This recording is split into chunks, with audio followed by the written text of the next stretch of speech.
अस्सलामु अलैकुम रहमतुल्लाहि वबरकातुहू। जी मेरे मोहतरम भाइयों और मेरी बहनों, आज का वजीफ़ा है किसी से कर्ज लेने का।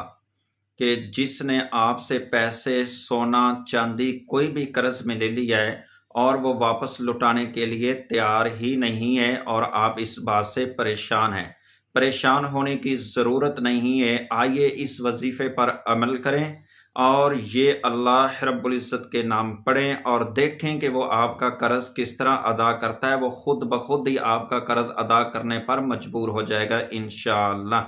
तो मोहतरम भाइयों, करना ये है, सबसे पहली बात मेरी एक तवज्जो से, कि किसी मेरे वजीफ़े अमल में शिरक और बिदअत हो तो उस पे अमल आपने बिल्कुल नहीं करना। ऐसा अमल छोड़ दें जिसके अंदर शिरक हो या बिदअत हो। अल्लाह ताला हमें कुरान और हदीस के साथ जोड़े रखे।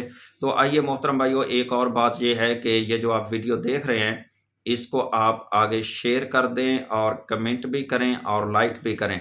तो मोहतरम भाइयों, वजीफ़े की तरतीब ये सुन लें कि वजीफ़ा करना किस तरह है। किसी से कर्ज वापस लेने के लिए करना यह है, आप किसी भी टाइम असर के बाद, मगरिब के बाद, इशा के बाद या फजर की नमाज के बाद, कोई भी नमाज के बाद कर लें, या आप वैसे भी कर सकते हैं चलते फिरते।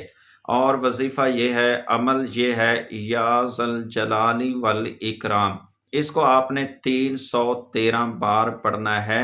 अव्वल आखिर आप दरूद पढ़ सकते हैं 3-3 बार, या फिर 11-11 बार अव्वल आखिर दरूद पढ़ के ये आप वजीफ़ा करें।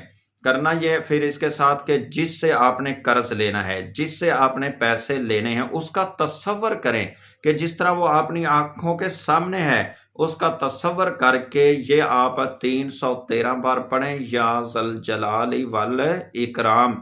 तो इंशाल्लाह ये वजीफ़ा आप 21 दिन वजीफ़ा करें। अल्लाह के हुक्म से वो पैसे आपके देगा, सोना देगा, चांदी देगा, या जिस भी सूरत में उसने आपसे कर्ज लिया है वो आपका कर्ज आपका वापस कर देगा। अल्लाह रब्बुल इज़्ज़त से दुआ है कि जो लोग इस वजह से परेशान है, जिनका पैसे या कोई भी कर्जदार वो कर्ज वापस नहीं कर रहा, अल्लाह ताला बगैर फितने झगड़े के ही उसको हदायत दे कि वो उसके पैसे वापस कर दे। तो आइए मेरे मोहतरम भाइयों, इस वजीफ़े पर अमल करें। अल्लाह के हुक्म से आपके पैसे वापस आ जाएंगे और वो कर्जदार आपका कर्ज आपको वापस लौटा देगा। अस्सलामु अलैकुम रहमतुल्लाह।